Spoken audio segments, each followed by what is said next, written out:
అనుకున్న పనులు జరగడానికి బ్రహ్మశ్రీ గోరుగుంట్ల సురేష్ బాబు గారిచే వారాహి పాశుపత హోమం. ఈయనతో చంద్రబాబు గారితో అంటే ఇక వెరీ ఫ్రెండ్లీ అండి, వెరీ ఫ్రెండ్లీ. మాది డైరెక్ట్ ఉంటుంది అది అటాక్, ఇంట్లోకే డైరెక్ట్ బెడ్రూమ్లోకి వెళ్ళిపోతా.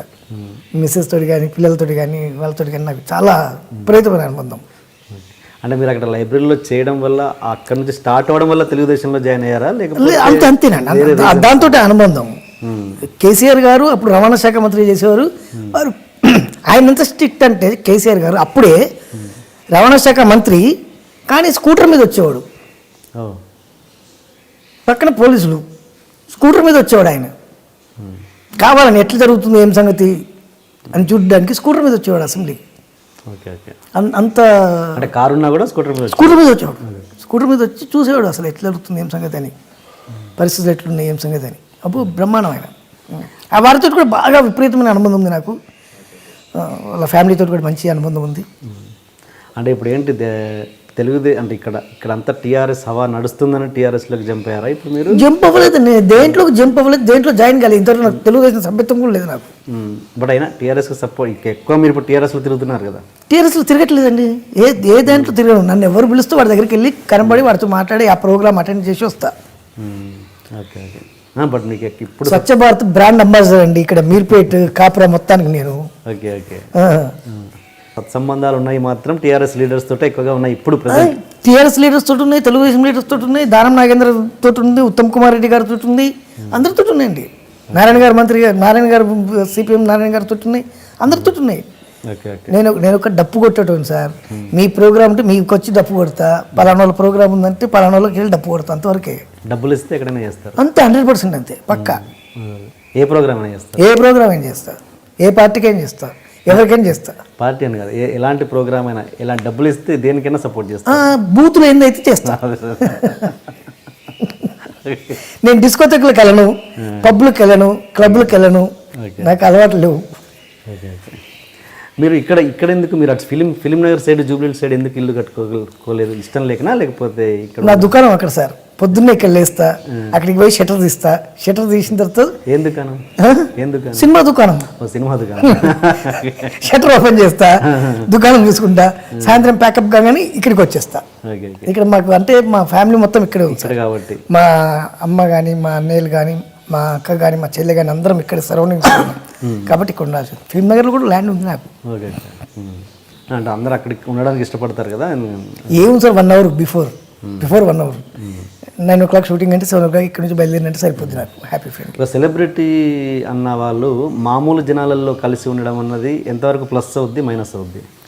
మామూలు జనాలంటే మామూలు జనాలు మీన్స్ అంటే సెలబ్రిటీ హోదా కాకుండా మామూలు ప్రేక్షకులు వీళ్ళతోటి వాళ్ళలో కలిసి ఉండడం చాలా మంచిదండి అది. ఇప్పుడు నేను చూడండి, ఇప్పుడు ఇక్కడ housing board, model housing board Mangapuram కాలనీలో ఉందంటే ఈ ఏరియా అందరికీ నేను ఇక్కడ మెగాస్టార్. ఒక రజనీకాంత్, ఒక చిరంజీవి, ఒక మోహన్ లాల్, ఒక మమ్ముట్టి, ఒక వేణుమాధవ్ ఈ ఏరియాలో. వాళ్ళందరినీ మిక్సీలో గ్రైండ్ చేసి ఇస్తే దట్ ఈస్ వేణుమాధవ్ ఈ ఏరియాలో.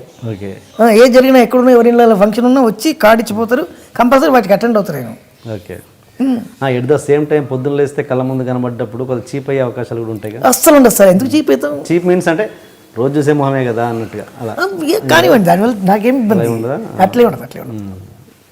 మీ జీవితంలో ఇప్పటివరకు చాలా విషాదకరమైన సంఘటన కావచ్చు, ఏదైనా ఇండస్ట్రీ సంబంధించి పర్సనల్గా సంబంధించి ఏదైనా ఉందా? ఉంది సార్. చెప్పండి. మా నాన్నగారు చనిపోవడం. ఓకే. ఎప్పుడండి చనిపోయింది? 16 years అవుతుంది సార్. మాట్లాడుతూ మామూలుగా ఉన్న వినయ్ షూటింగ్లో ఉన్న నేను గండిపేటలో వివి వినాయక్ గారి షూటింగు, బాలేబాబు సినిమా. నాకు ఫోన్ వచ్చింది, నాన్నకు బాగాలేదు అని. సరే బాగాలేదు కదా అనుకుని తర్వాత కేర్ హాస్పిటల్ తీసుకెళ్ళారు.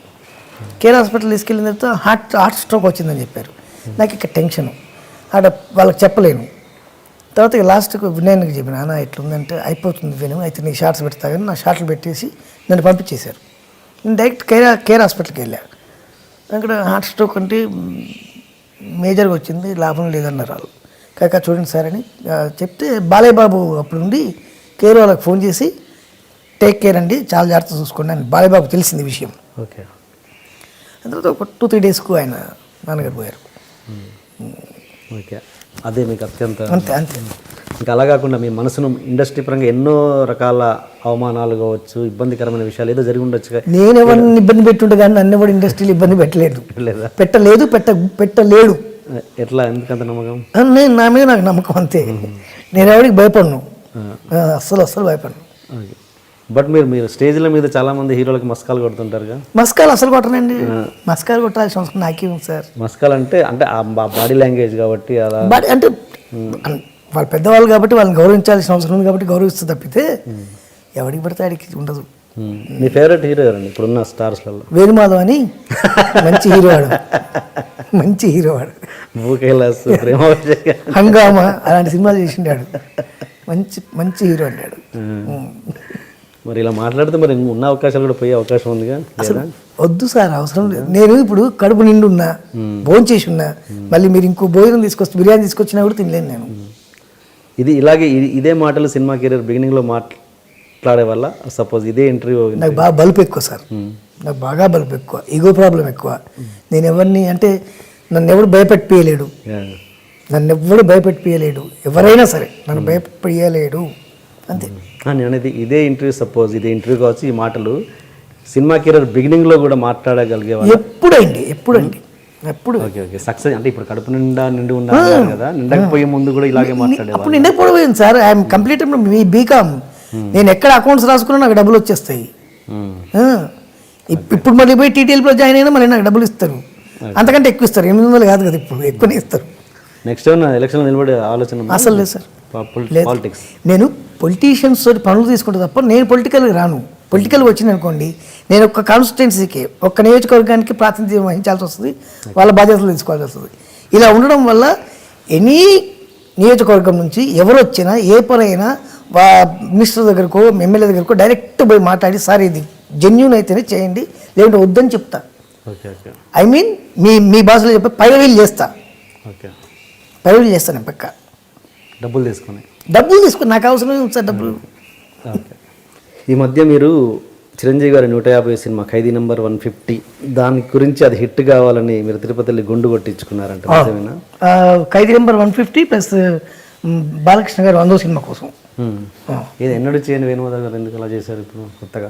నాకు వాళ్ళిద్దరు బాగా ఇష్టం అండి, అందులో వివి వినాయక్ అక్కడ డైరెక్టరు, క్రిష్ డైరెక్టరు, వాళ్ళు నాకు మంచి మిత్రులు. బాలయ్య బాబు తోటి అంటే ఎన్ రామారావు గారితో ఉన్నటువంటి అనుబంధం, అలాగే చిరంజీవి గారితో నేను చేసినటువంటి సినిమాలు. వివి వినాయక్ అని నాకు అద్భుతమైన లైఫ్ ఇచ్చిండు దిల్ సినిమాతోటి. నా రేంజ్ పెరగడానికి వన్ ఆఫ్ ది కారకుడు వినయ్ అన్న, అలాగే రాజమౌళి గారు, వీళ్ళందరూ. కాబట్టి అన్ని సినిమాలు హిట్ కావాలని కోరుకుంటా ఖచ్చితంగా. అంతే గ్యాప్ వచ్చింది కాబట్టి మళ్ళీ లేదు మసిపూసి మారేడుగా చేయడం, లేకుంటే వాళ్ళకి బిస్కెట్ వేయడం లేదు. ఇంకొకటి మీకు విచిత్రమైన విషయం చెప్తా, చిరంజీవి గారు 150 సినిమాలు నేను లేను, బాలయ్య బాబు గారు 100 సినిమాలో లేరు కాబట్టి లేనన్న విషయం నాకు తెలుసు అండి, క్లియర్గా తెలుసు. ఎందుకంటే 150 సినిమాలో రామ్ చరణ్ దగ్గర నుంచి మొదలు పెడితే అల్లు అర్జున్ దగ్గర నుంచి మొదలు పెడితే ప్రతి ఒక్కరు చేయడానికి రెడీగా ఉన్నారు. అక్కడ చిన్న కామెడీ వేషమే కావచ్చు, బిట్టు వేషం కావచ్చు, బ్యాక్గ్రౌండ్ తిరిగే వేషమైనా కావచ్చు, రెడీగా ఉన్నారు. వాళ్ళందరూ రెడీగా ఉన్నారు. నాలాంటి ఉండడానికి రెడీగా ఉండడానికి కారణం ఏం లేదు, ప్రాబ్లం ఏం లేదు. నాకు రాకుండా నాకు సంతోషమే, వస్తే హ్యాపీ, రాకుంటే పర్లేదు, అదే.